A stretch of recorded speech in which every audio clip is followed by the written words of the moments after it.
I'm Jason Wilson, 34, and last month I came home from a business trip to find strangers measuring my living room for new furniture.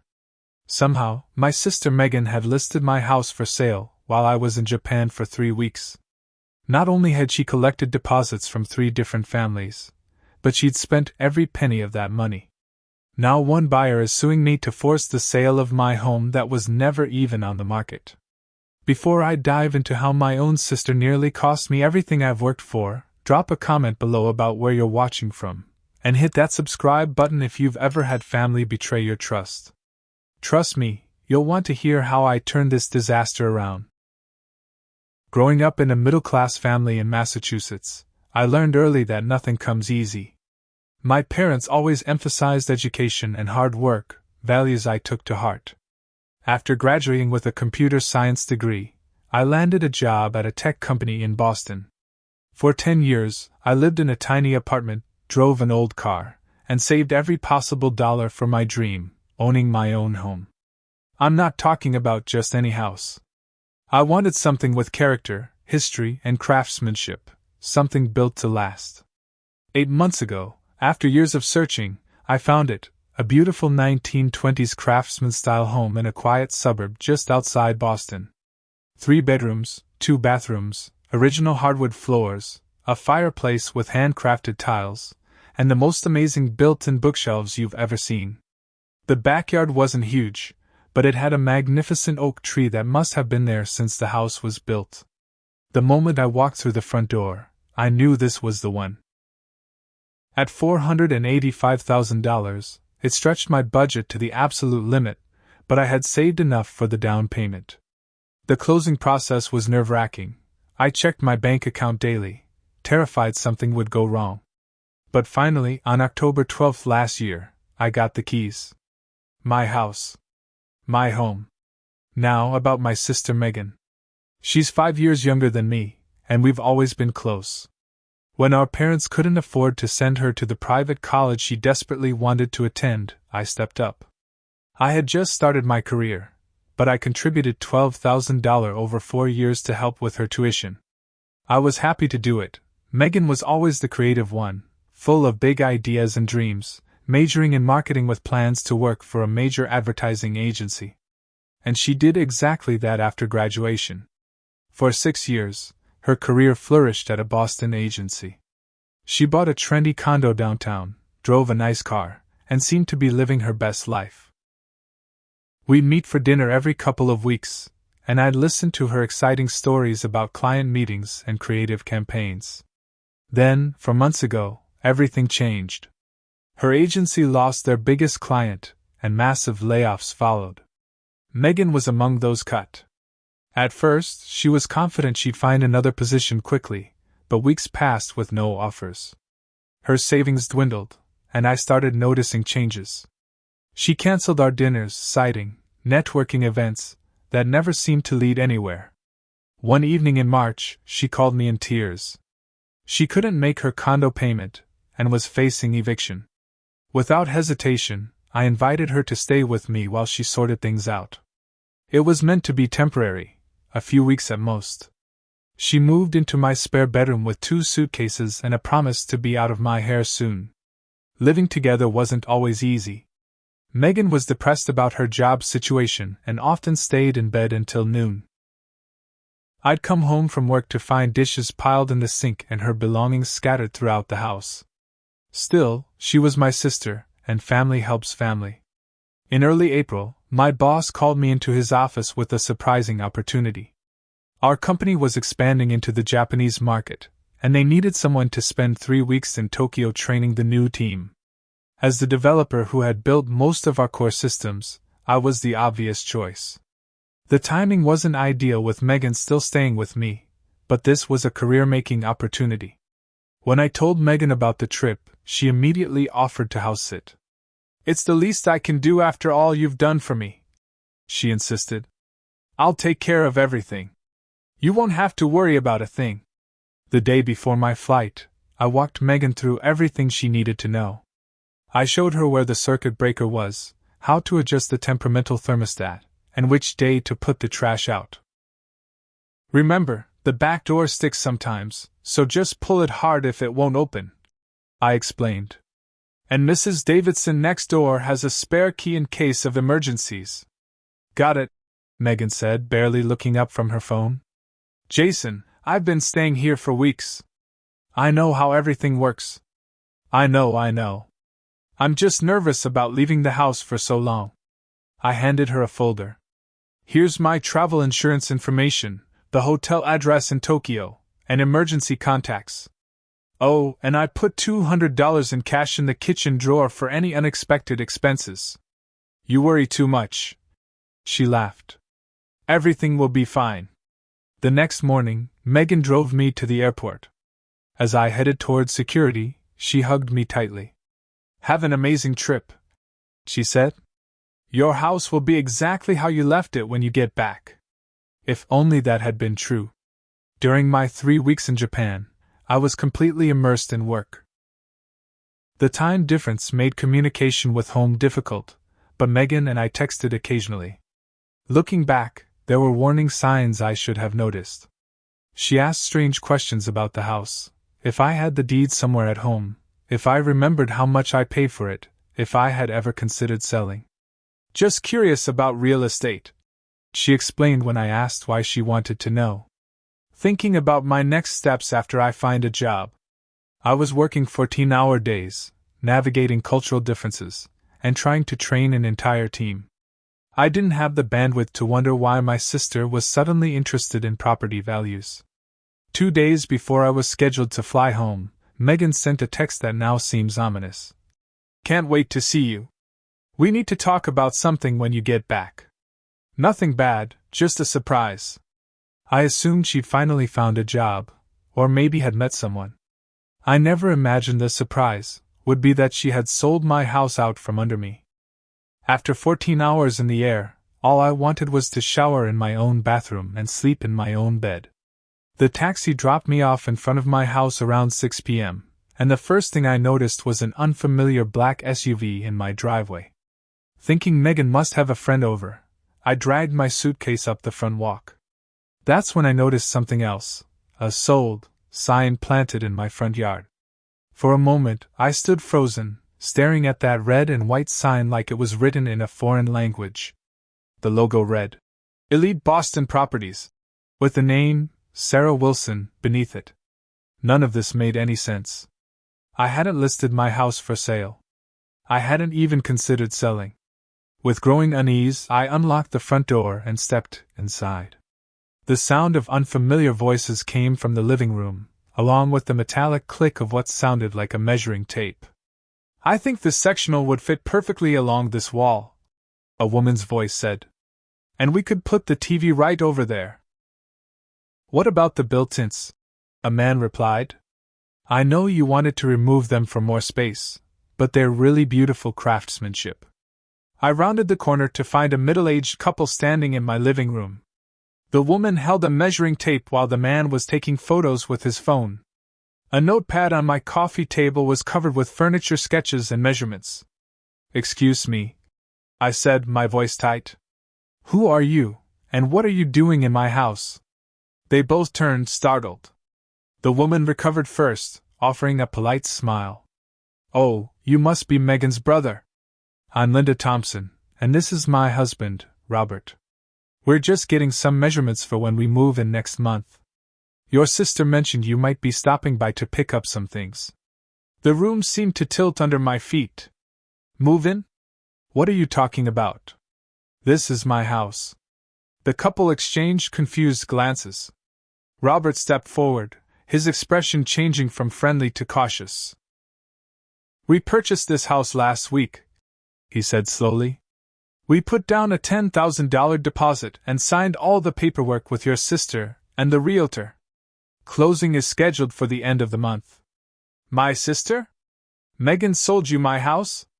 My voice rose with each word. That's impossible. She doesn't own this house. I do. And it's not for sale. Linda's hand flew to her mouth. Oh my God, Robert. Something's wrong here. Where is Megan? I demanded, pulling out my phone. She was supposed to be here. She left yesterday, Robert said, his face now ashen.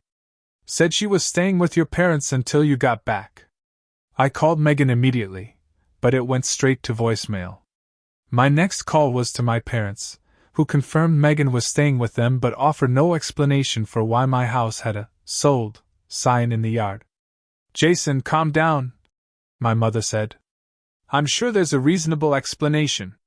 Megan said you two had some business arrangement.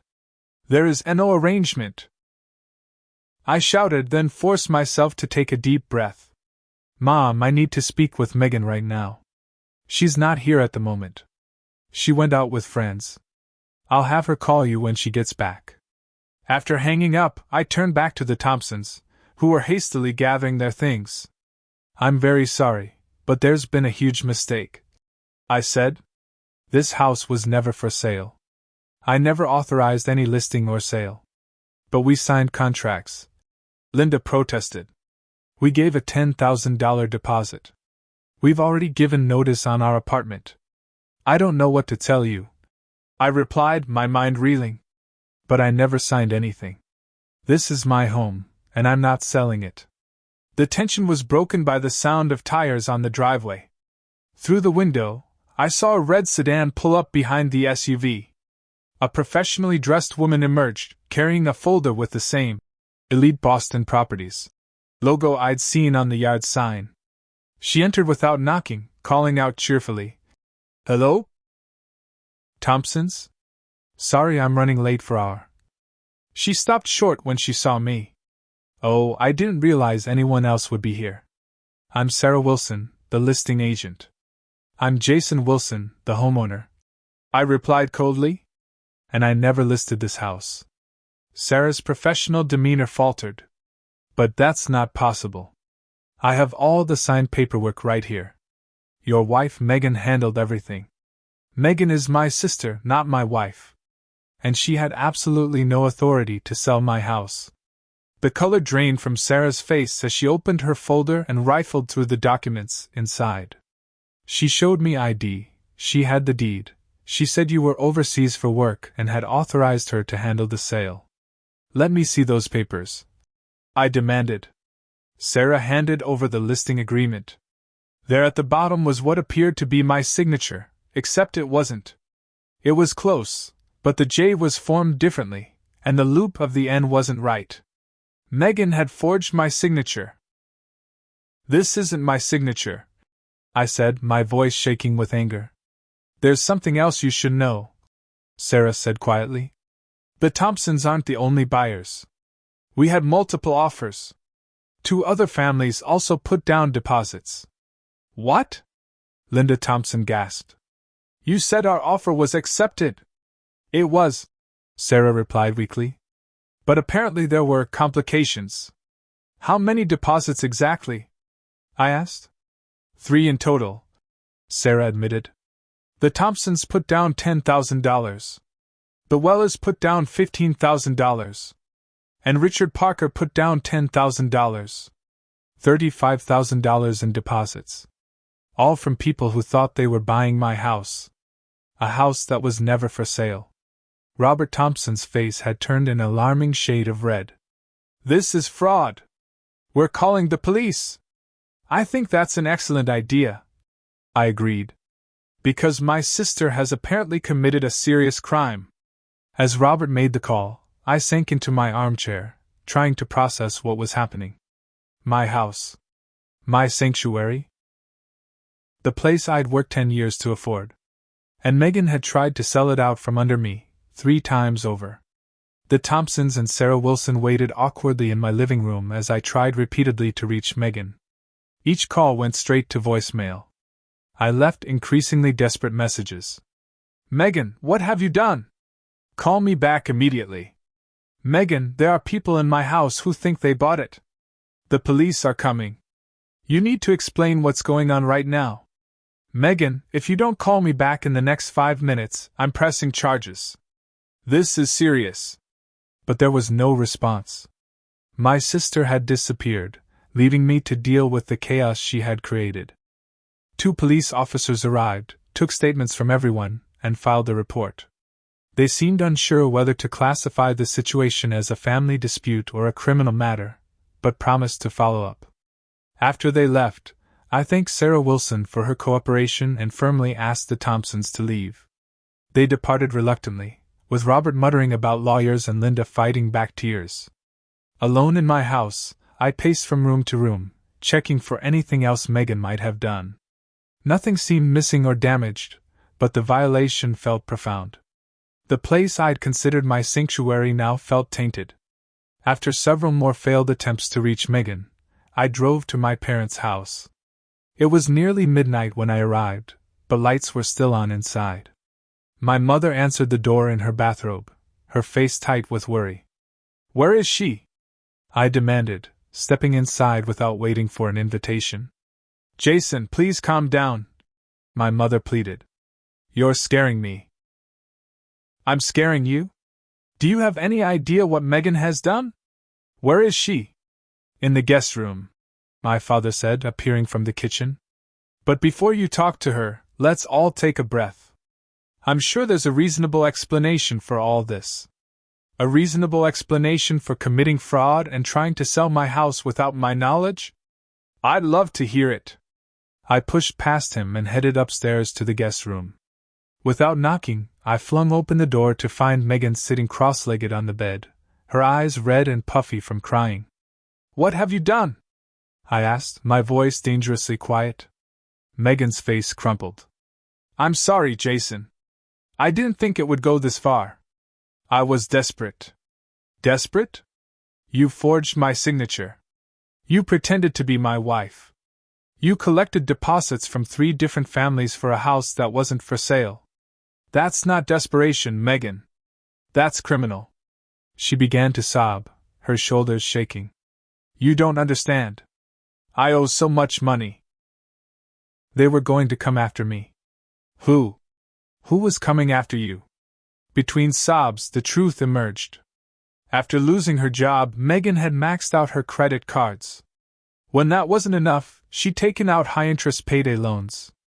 When she couldn't repay those, she'd borrowed from a loan shark recommended by a former colleague. Her total debt had ballooned to over $50,000, with threatening messages coming daily from the loan shark's associates. "I was just going to borrow against your equity at first," she explained. "I found an old power of attorney form you signed years ago when you went to Europe and I was watching your dog. I thought I could use it to get a home equity loan. That form expired after 6 months, Megan. I know that now. But when the bank wouldn't accept it, I panicked. I saw how much houses in your neighborhood were selling for, and I thought if I sold your house, I could pay off my debts and there would still be enough left for you to buy something smaller.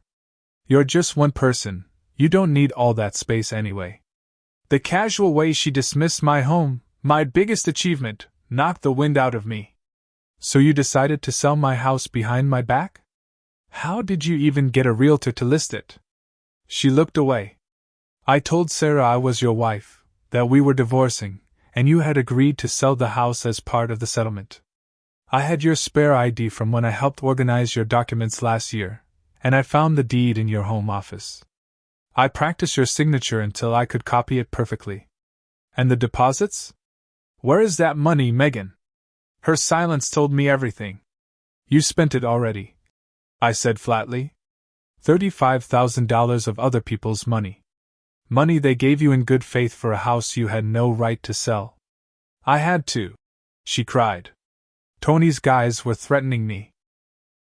They said they would hurt me if I didn't pay. So instead of coming to me, instead of being honest about your situation, you committed fraud? You betrayed me in the worst possible way? I was going to tell you everything when you got back," she insisted. "I thought once you understood how serious my situation was, you'd help me make it right. You always fix everything, Jason. You have a great job, you have savings, you have the house. I have nothing." The entitlement in her voice stunned me. All these years, I'd thought of Megan as my little sister who I needed to protect. Now I saw a manipulative adult who viewed me not as a person with my own dreams and needs, but as a resource to be exploited. "Did you even consider what this would do to me?" I asked. The legal consequences? The financial damage? The fact that you were stealing the home I worked for 10 years to afford? It's just a house, Jason, she said dismissively. You can buy another one. In that moment, something broke between us. The sister I thought I knew would never have said those words, would never have dismissed my life's accomplishment so casually. You need to make this right, I said coldly. You need to return those deposits immediately. I can't, she whispered. The money's gone. All of it. My parents had been listening from the doorway. My mother stepped forward, her face pale. We'll help, she said quickly. Dad and I can contribute some money. Maybe we can work out payment plans with the buyers.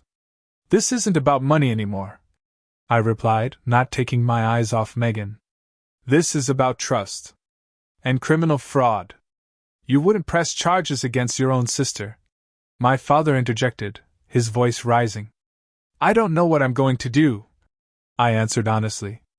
But what I do know is that I can't fix this for her. Not this time. I left my parents' house that night with no resolution, only the crushing weight of betrayal and the knowledge that my sister, the person I had always protected and supported, had been willing to destroy my life to save her own.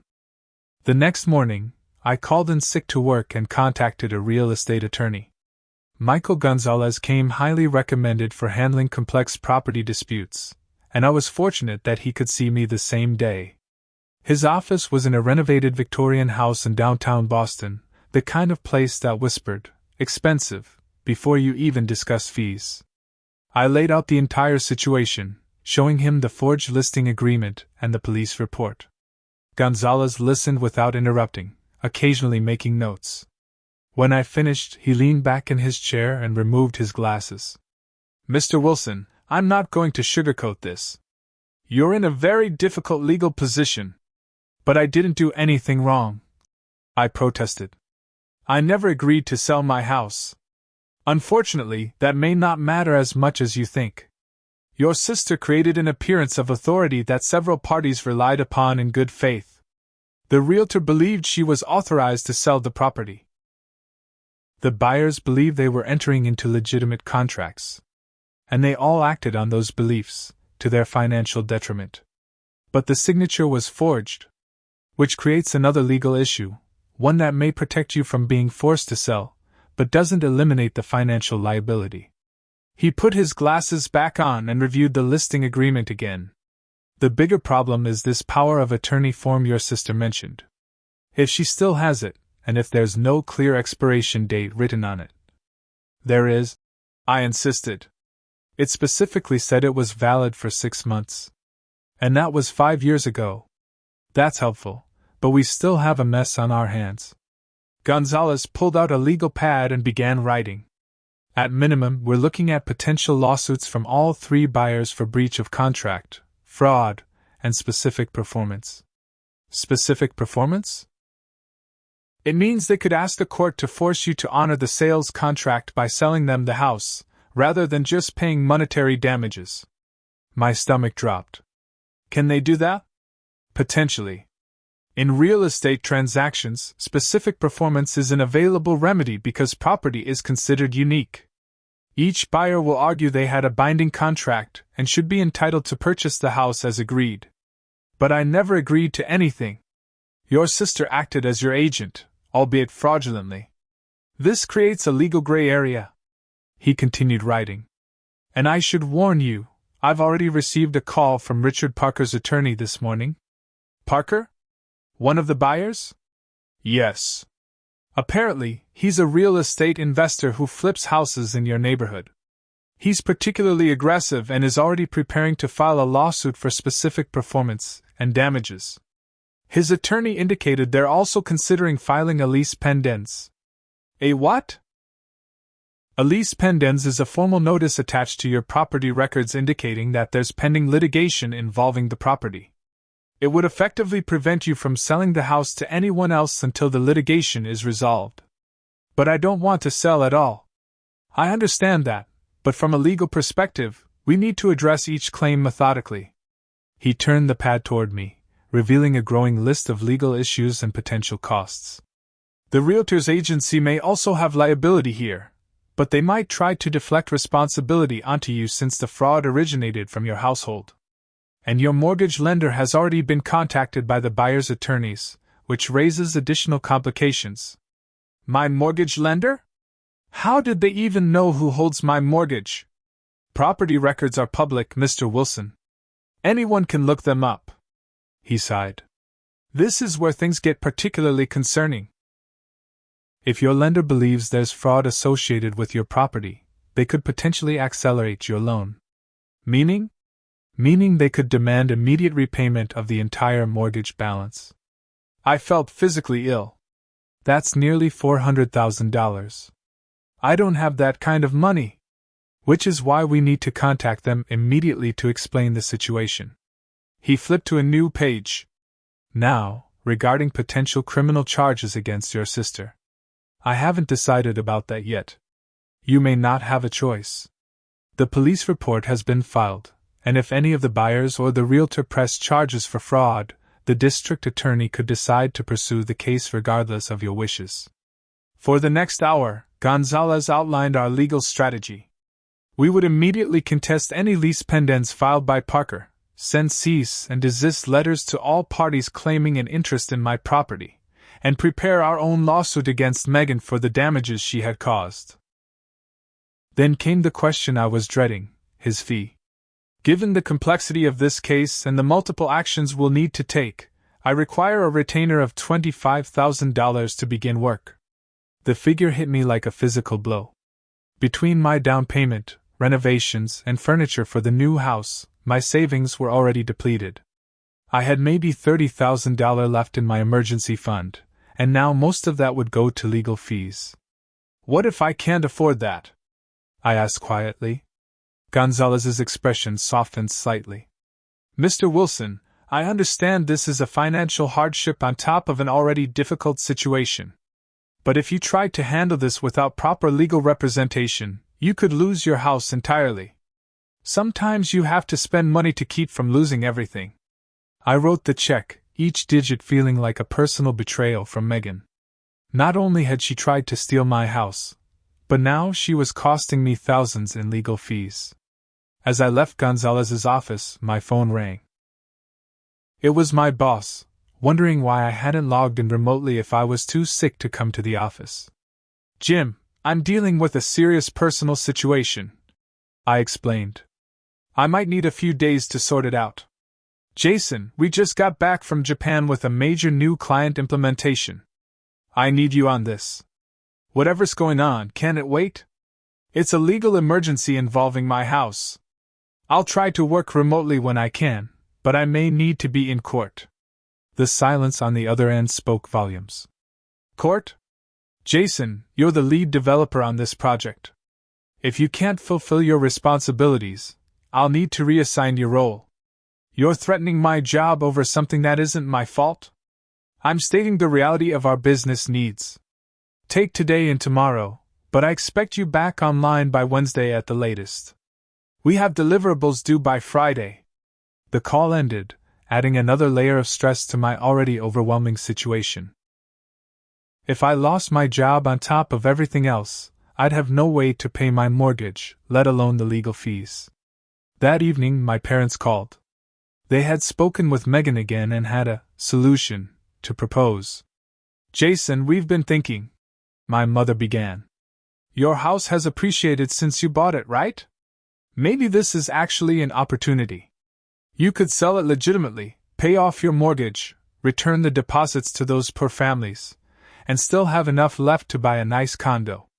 I couldn't believe what I was hearing. Mom, I don't want to sell my house. That's the whole point. And why should I be the one to lose everything because of what Megan did? Nobody's saying it's fair. My father jumped in. But Megan made a mistake, and now we need to find a practical solution that works for everyone. A mistake? Dad, she committed multiple felonies. She's your sister, Jason. Family stands by family. Even when they betray you? Even when they try to steal the biggest achievement of your life? She wasn't thinking clearly. My mother insisted. She was desperate. And now I'm desperate too. I just paid $25,000 to a lawyer I can't afford because of what she did. I might lose my job because I have to deal with this mess instead of working. I could lose my house whether I want to sell it or not. Then sell it on your terms, my father suggested. At least that way, you maintain control. I hung up, realizing with growing horror that my parents were so focused on protecting Megan that they couldn't see, or didn't care about, the damage she had done to me. In their eyes, my success made me less deserving of protection than my sister, whose failures somehow entitled her to special consideration. That night I couldn't sleep. Every time I closed my eyes, I saw strangers walking through my house, measuring and planning as if it already belonged to them. I imagined Richard Parker's attorneys filing paperwork that would tie up my property for years. I pictured my boss reassigning my projects, then eventually letting me go. And underneath it all was the face of my sister, casually dismissing my life's work as just a house. By morning, I was exhausted, angry, and scared. But I was also resolved. This was my home, my life, and I would fight for it with everything I had. 3 days later, the situation exploded. A courier delivered formal lawsuit papers from Richard Parker's attorney, alleging breach of contract, fraudulent misrepresentation, and demanding specific performance, forcing me to sell him my house at the agreed-upon price of $525,000. The complaint painted me as a devious seller who had changed his mind after accepting a legitimate offer. It claimed that Parker had already incurred significant expenses preparing for the purchase, including hiring contractors for planned renovations and securing special financing. He was seeking not only the house itself but also $50,000 in additional damages. I immediately forwarded the documents to Gonzalez, who called me within the hour. "This is aggressive but not unexpected," he said. "Parker is known for hardball tactics. The concerning part is that they've already filed a lease pendens with the Registry of Deeds. What does that mean for me? It means there's now a public record indicating your property is subject to litigation. You can't refinance or sell the property without dealing with this claim first. But I don't want to sell or refinance. I just want to keep my house. I understand, but the lease pendens creates a cloud on your title that we need to address. I'm preparing a motion to dismiss the lawsuit and remove the lease pendens, but Parker's attorney will fight us every step of the way." The next day brought more bad news. The Boston Herald ran a small article in the real estate section. "Triple sold house creates legal quagmire." The story didn't name me directly, but it mentioned the street and neighborhood, along with details about the 3 deposits and pending litigation. That afternoon, I received emails from 2 colleagues who had seen the article and recognized my situation. One was sympathetic, the other seemed almost gleeful at my misfortune. By the end of the day, everyone at work knew about my real estate scandal. Jim, my boss, called me into his office. "Jason, what the hell is going on? I've got clients asking if the guy in the newspaper is our lead developer." I explained the situation as concisely as possible, emphasizing that I was the victim, not the perpetrator. "Look, I sympathize with your situation," Jim said, "but this is becoming a distraction. Johnson and Mercer are nervous about having someone involved in legal troubles managing their implementation. I'm going to need to move you to a support role until this is resolved." "A support role?" "Jim, that's a demotion. It's temporary. Once you sort out your personal issues, we can revisit your position." The temporary demotion came with a 15% pay cut, money I desperately needed for legal fees and my mortgage. I left his office in a daze, wondering how my life had unraveled so completely in just a few days. When I returned to my desk, I had emails from the 2 other buyers, the Thompsons and the Wellers, informing me that they too were pursuing legal action. Unlike Parker, they weren't seeking to force the sale. They wanted their deposits back, plus additional damages for emotional distress and life disruption. That evening, I tried calling Megan again. For the first time in days, she actually answered. "Jason, I can't talk to you," she said, her voice tense. My lawyer says I shouldn't discuss anything about the house situation with you. Your lawyer? You have a lawyer now? Mom and Dad helped me find one. He says I could be facing criminal charges, so I need to be careful what I say. Megan, you need to fix this. You need to tell everyone the truth, that you acted without my knowledge or consent. I can't do that, Jason. My lawyer says it would be admitting to fraud. It was fraud. I'm sorry, I have to go. She hung up. I sat in stunned silence, then called my parents. My father answered. You got Megan a lawyer? I demanded. Of course we did, he replied defensively. She needs protection. What about me? I'm the victim here. You have resources she doesn't have, Jason. You've always been the successful one, the responsible one. Megan needs our help more right now. Dad, she tried to sell my house. Now I'm being sued by 3 different parties. I've been demoted at work, and my reputation is being destroyed. How can you take her side? We're not taking sides, my mother interjected, apparently on the extension. We're just trying to help both our children through a difficult situation. By getting her a lawyer who's advising her not to admit what she did. How does that help anyone? Jason, we're doing the best we can, my father said wearily. If you just agree to sell the house, this could all go away. I hung up, feeling more alone than I ever had in my life. The next day brought yet another blow. Richard Parker's attorney had filed an emergency motion seeking to prevent me from damaging, altering, or diminishing the value of the property, while the litigation was pending. In practical terms, this meant I couldn't renovate, remodel, or make any significant changes to my own house without court approval. The local news picked up the story, and that evening, a reporter and cameraman appeared at my door asking for a statement about the triple-sold house scandal. I refused to comment, but the damage was done. The story aired on the evening news, complete with footage of my house and the sold sign that still stood in my front yard despite my repeated requests to the realtor to remove it. The pressure was becoming unbearable. I couldn't sleep, couldn't eat, and was falling behind on work even in my reduced role. My emergency fund was draining rapidly between legal fees and regular expenses. Friends stopped calling, perhaps unsure what to say or reluctant to be associated with my troubles. In my darkest moment, sitting alone in my kitchen at 2 a.m., I seriously considered giving up. Maybe my parents were right. Maybe I should just sell the house and be done with it all.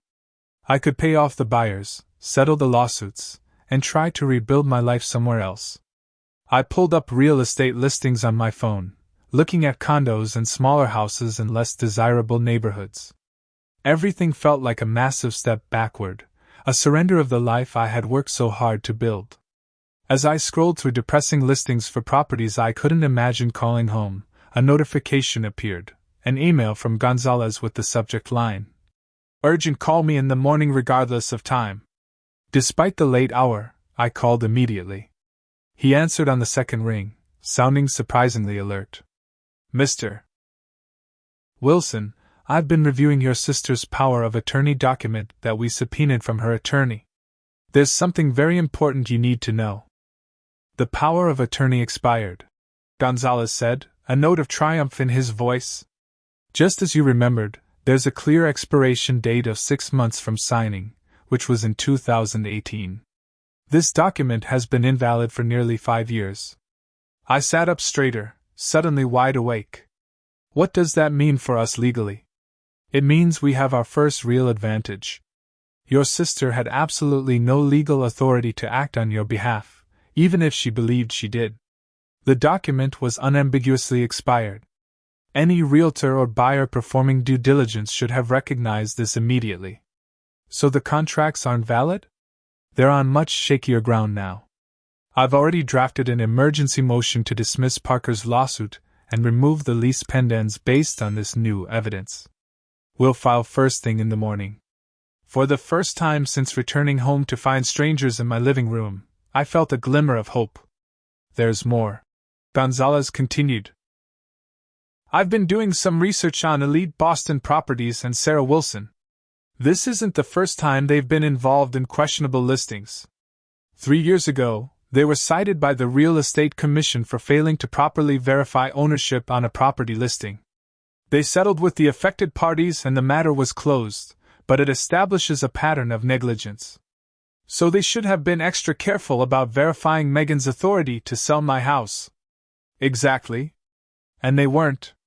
They accepted an obviously expired power of attorney without question. That's not just negligence, it's potentially reckless. Can we use that against them? We already are. I've drafted a countersuit against Elite Boston Properties for negligence, failure to perform due diligence, and damages resulting from their actions. We're demanding they take responsibility for returning the deposits and covering your legal fees. Sleep forgotten, I paced my kitchen as new energy coursed through me. What else can we do? I've contacted a colleague who specializes in real estate law, Samantha Reed. She's more aggressive than I am, particularly in cases involving clear wrongdoing by real estate professionals. With your permission, I'd like to bring her onto the team. Whatever it takes. I agreed immediately. The next morning, I met with both attorneys in Gonzalez's office. Samantha Reed was a sharp-featured woman in her 50s with penetrating eyes and a no-nonsense demeanor.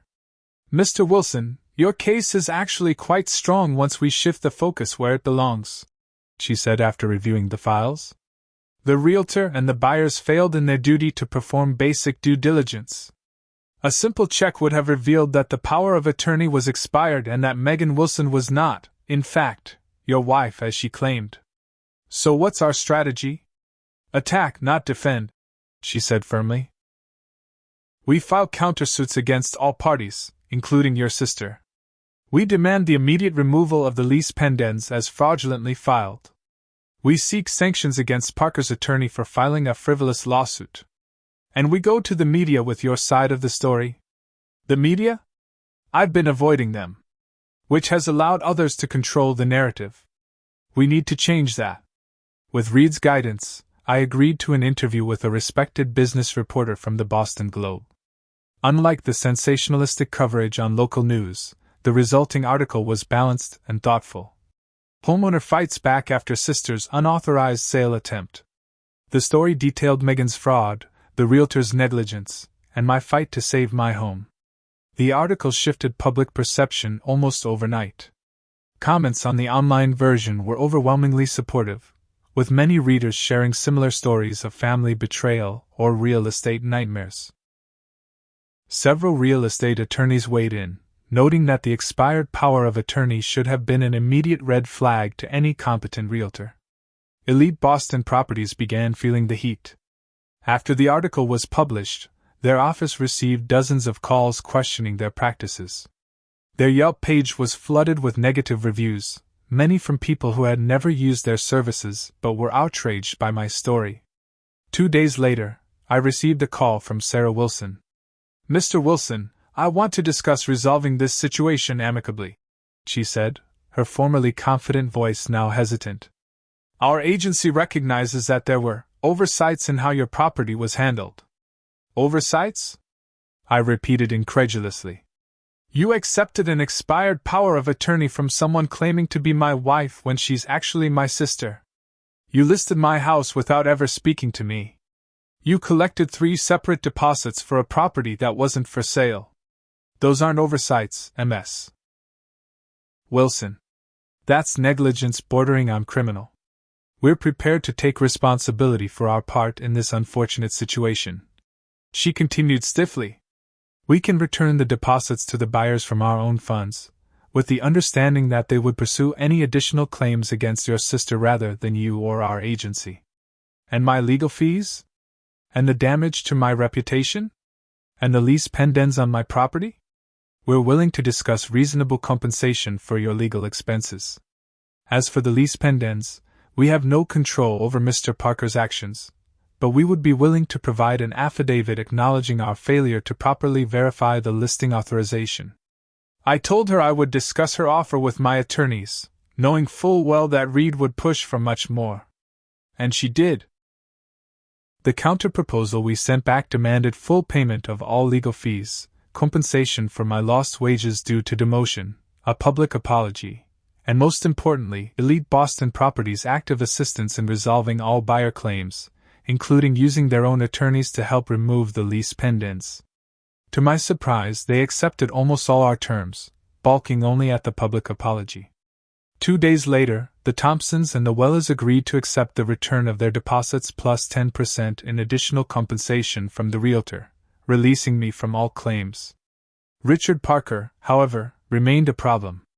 He refused all settlement offers, insisting that he had a valid contract and would accept nothing less than the house itself.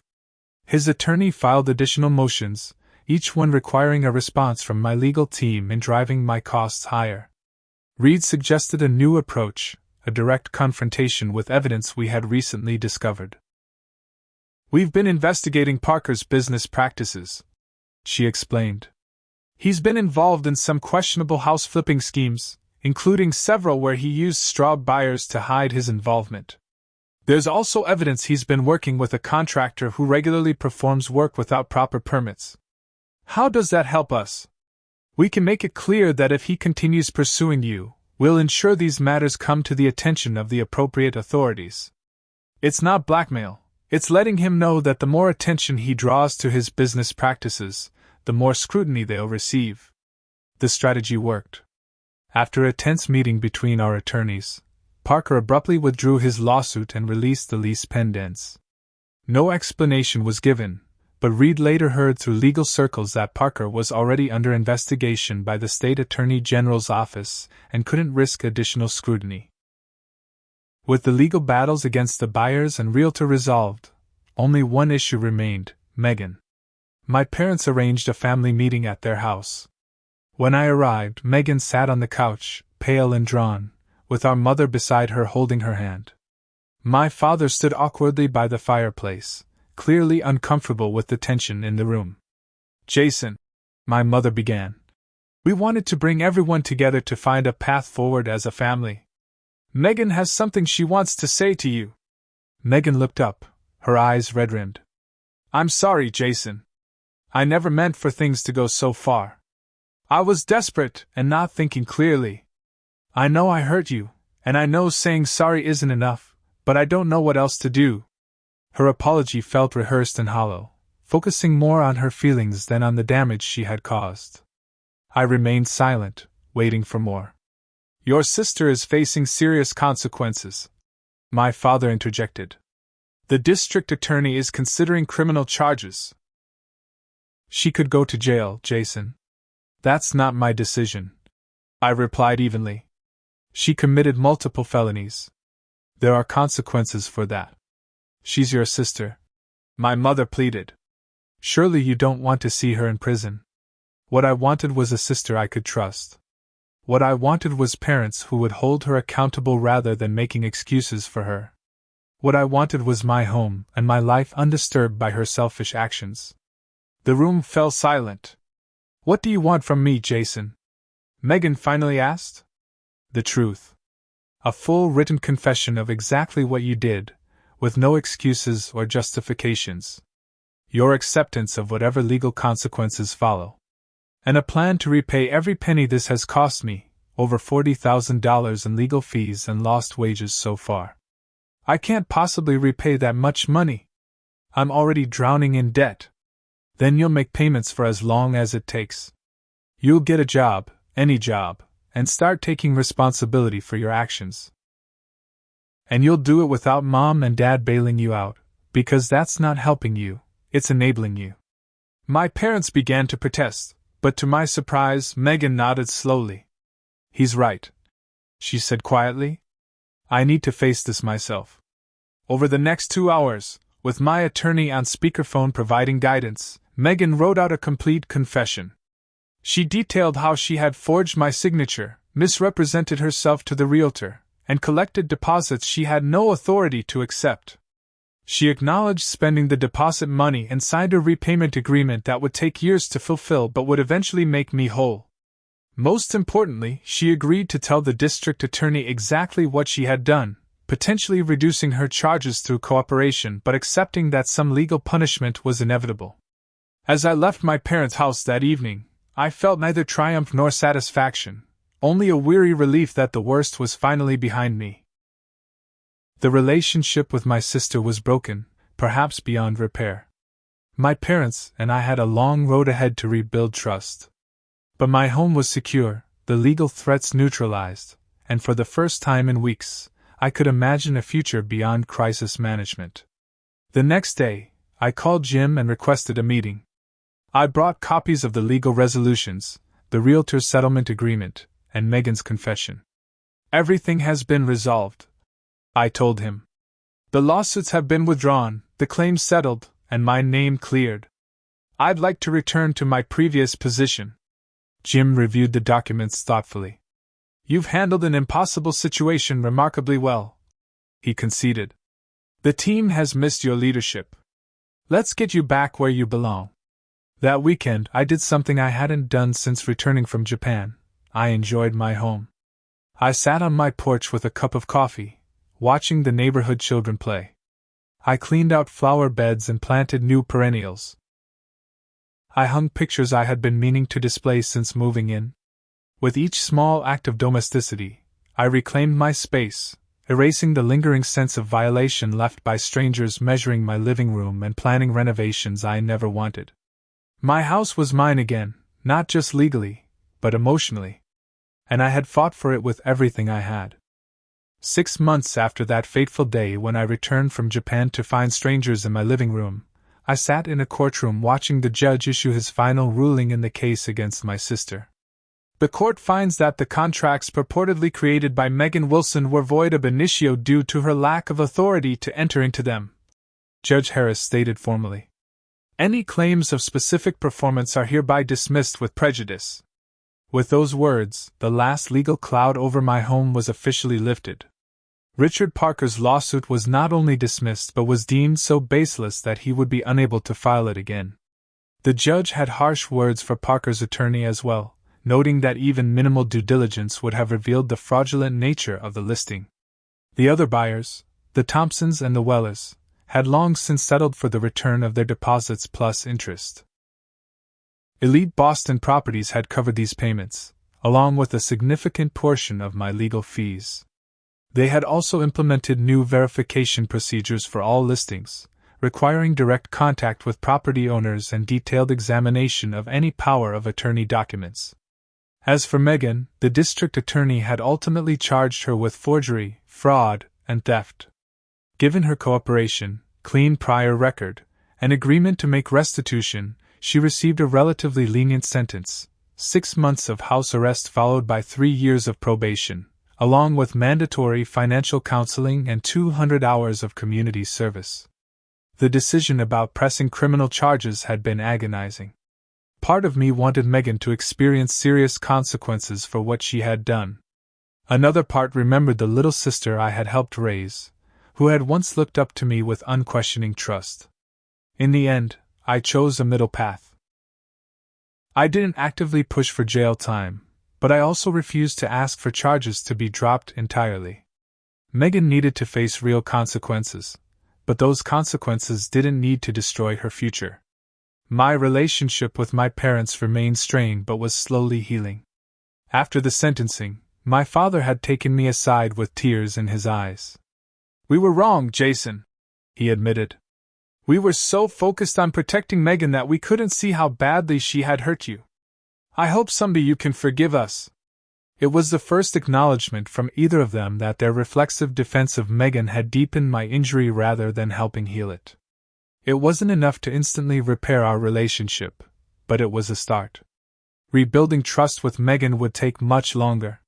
She was living in a small apartment on the other side of town, working 2 jobs to make her restitution payments and cover her living expenses. Our conversations were still awkward and infrequent, limited mostly to updates on her payment plan and occasional family news. During one such call, 3 months after her sentencing, she had asked a question that caught me off guard. "Do you think you'll ever be able to trust me again?" I had considered deflecting but decided honesty was the only way forward. "I don't know, Megan. Trust isn't something you can demand or expect. It has to be rebuilt over time through consistent actions. Right now, I'm watching to see if you follow through on your commitments. I understand, she had replied quietly. I'm going to keep trying, Jason. Not just with the payments, but with everything. I'm seeing a therapist now. I'm learning to take responsibility for my choices instead of blaming others or making excuses. It was the most mature conversation we'd had in years, and it gave me a glimmer of hope that perhaps, someday, we might find our way back to some version of the relationship we once had. As for my home, I had taken several steps to protect it from future threats. I had installed a comprehensive security system with cameras monitoring all entrances. I had created a revocable trust to hold the property, adding another layer of protection against unauthorized transfers. And I had registered with a title monitoring service that would alert me to any documents filed against my property. Perhaps most importantly, I had learned to appreciate my home in a deeper way. Before Megan's betrayal, I had seen my house primarily as an achievement, proof that I had made it, after years of saving and sacrifice. Now I understood that it was much more than that. It was my sanctuary, my safe place in a sometimes chaotic world. It was where I could truly be myself, surrounded by the things that brought me joy and comfort. The experience had changed me in other ways too. I had discovered a strength and determination I hadn't known I possessed. When faced with losing everything I had worked for, I hadn't given up or taken the easy way out. I had fought back, strategically and persistently, until justice was served. I had also learned valuable lessons about family dynamics. Growing up as the responsible sibling had created patterns that enabled Megan's worst behavior. My parents had always expected more from me and less from her, creating a dynamic where her failures were excused while my successes were taken for granted. Breaking those patterns was painful but necessary for all of us. One Sunday afternoon, as I was finishing some yard work, a car pulled up across the street. I recognized Linda Thompson getting out with a small child in tow. She hesitated when she saw me, then crossed the street. "Mr.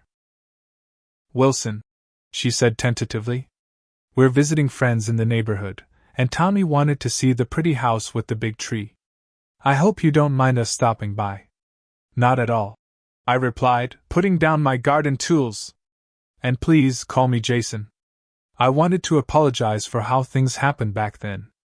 Robert and I were so focused on finding our dream home that we didn't ask enough questions. "When we found out what your sister had done, you were victims too," I assured her. "I'm glad everything worked out in the end." It did, actually. We found a wonderful house just a few blocks from here. Not quite as beautiful as yours, but it's become home. As they left, I reflected on how this ordeal had connected me to people I would never otherwise have known, some as adversaries, others as allies, all as part of a story that had ultimately made me stronger. That evening, I sat on my back porch watching fireflies rise from the lawn as the sun set behind my neighbor's house.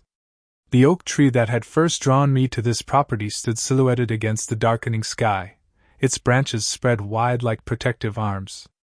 This was my home. Not just a house, not just an investment, but a place that had been worth fighting for with everything I had. And no matter what challenges came next, I knew I would face them with the same determination that had seen me through this trial. If you're watching this and facing your own betrayal by someone you trusted, remember that you have more strength than you realize. Stand your ground, seek proper help, and don't let anyone convince you that your feelings don't matter. Whether it's a home, a business, or simply your sense of security, some things are worth fighting for. Thank you for staying with me through this story. If it resonated with you, please hit that subscribe button and share it with someone who might need to hear that they're not alone in their struggles. Have you ever had to stand up to family when they crossed the line? Drop a comment below. I read everyone.